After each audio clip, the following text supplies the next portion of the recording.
जय गुरुदेव, जय माँ गायत्री। सभी को मेरा प्रणाम। आज हम जानेंगे कि कष्टों में भी प्रसन्न रखती है गुरु भक्ति। गुरु भक्ति हमारे लिए कितना आवश्यक है, इसे समझने का प्रयास करते हैं। शिष्यों के मन चाहे वरदान मिलते हैं, लेकिन जो शिष्य हैं उनके मन में केवल एक चाहत जगती है, अपने सद्गुरु से मिलन की चाहत। जिसे सांसारिक कामनाएं, वासनाएं एवं लालसाएं छूती रहती हैं, समझो वह अभी शिष्य नहीं है। हाँ, इतना जरूर है कि इस पाप पंख में फंसे हुए लोगों पर भी गुरु भक्त शिष्यों को दया आती है। दयावश वे इनकी मदद भी करते हैं, परंतु सांसारिक कामनाओं के कीचड़ में वे कभी भी फंसना उलझना नहीं चाहते। यही वजह है कि कई बार ऐसे सांसारिक लोग इन सच्चे गुरु भक्तों को असफल मान लेते हैं। वे इनकी आध्यात्मिक विभूतियों को समझ ही नहीं पाते। उन्हें अनुमान ही नहीं हो पाता कि गुरु गीता का गायन करने वाले इन गुरु भक्त शिष्यों के आध्यात्मिक रहस्य क्या हैं और कितने हैं। यदि उनके जीवन में साधनाओं के साथ परेशानियां भी हैं, तो इसके कारण क्या हैं। गुरु भक्ति गाथा के पिछले बहुत से वीडियो में हमने आपको बताए हैं कि क्या क्या उसके संकेत होते हैं।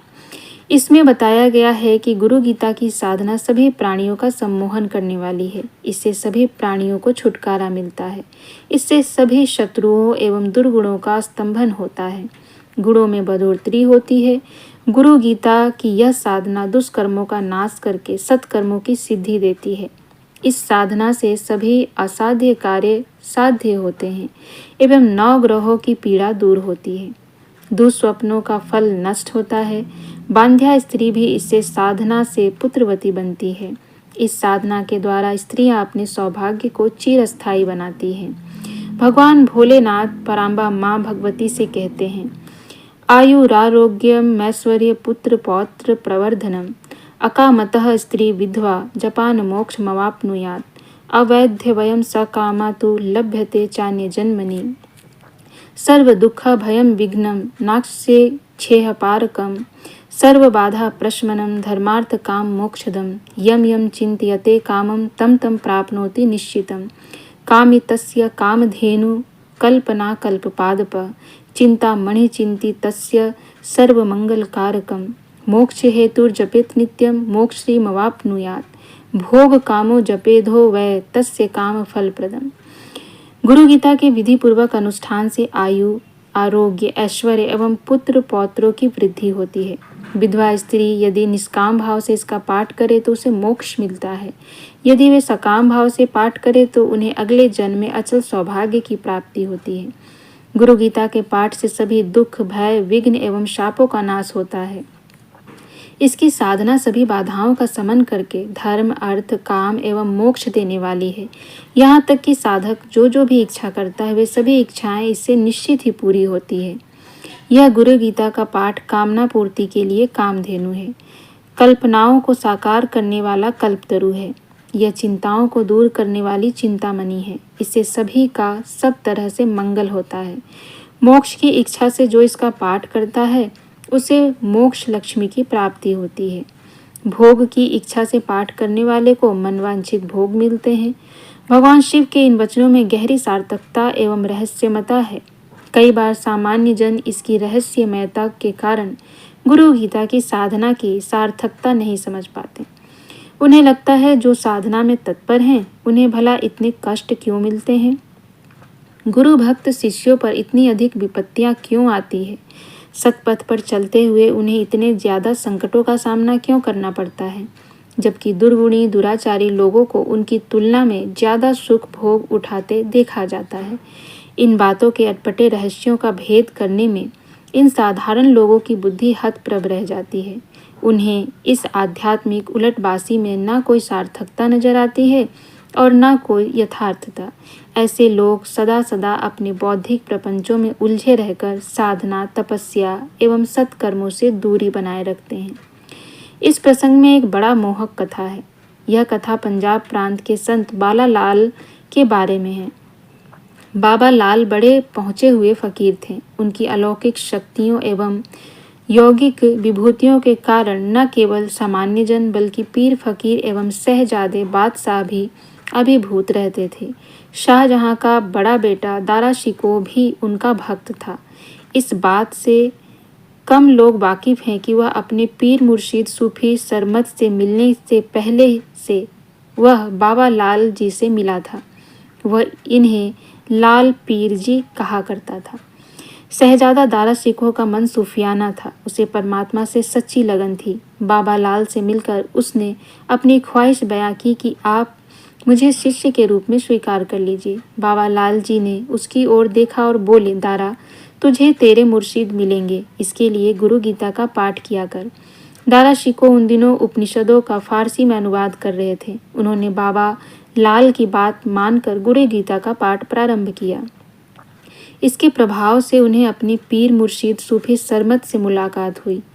दारा एवं सरमद जैसे एक दूसरे के लिए बने थे। हालांकि सरमद से मिलने के बाद ही भी दारा ने बाबा लाल की भक्ति नहीं छोड़ी। ऐतिहासिक तथ्य कहते हैं कि दारा शिकोह ने बाबा लाल से 7 बार मुलाकातें की।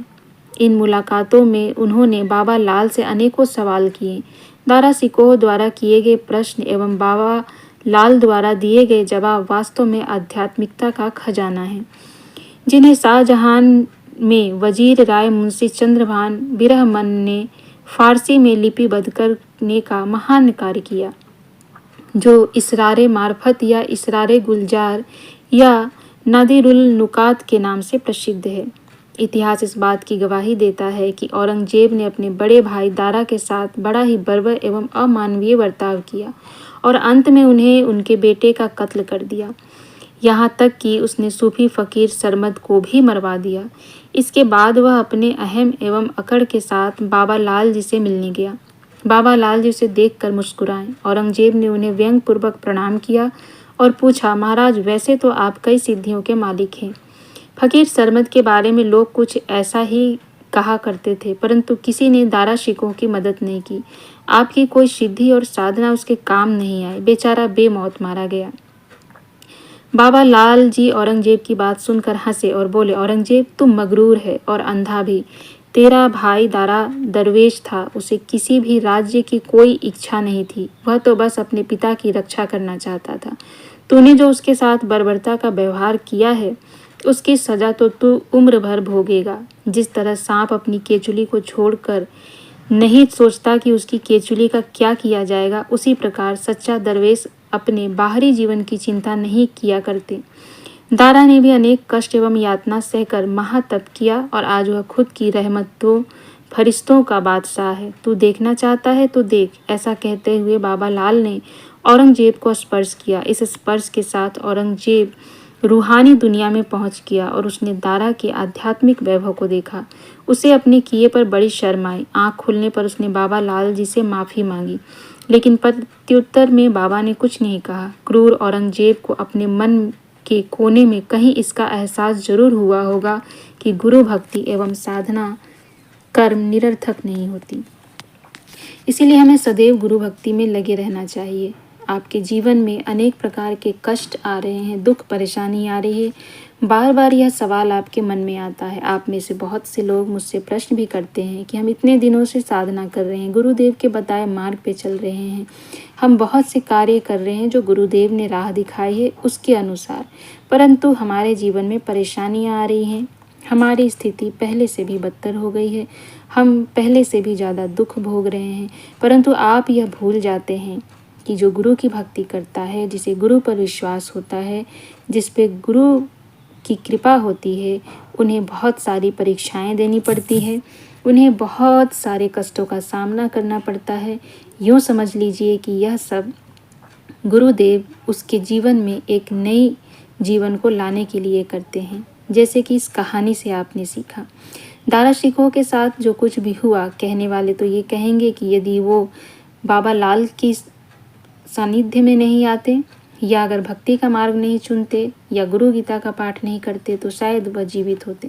परंतु उन्होंने जो पाया उसका उल्लेख आपने देखा कि कैसे बाबा लाल ने औरंगजेब को कराया, कैसे उन्होंने उनका आध्यात्मिक वैभव दिखाया।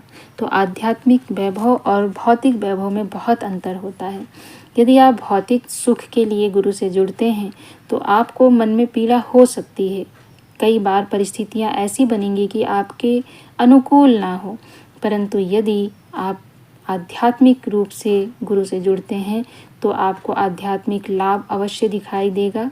वहाँ पर आपको कोई भी कमी नज़र नहीं आएगी, कोई भी परेशानी या कष्ट दिखाई नहीं देगी। तो ऐसी है गुरु भक्ति।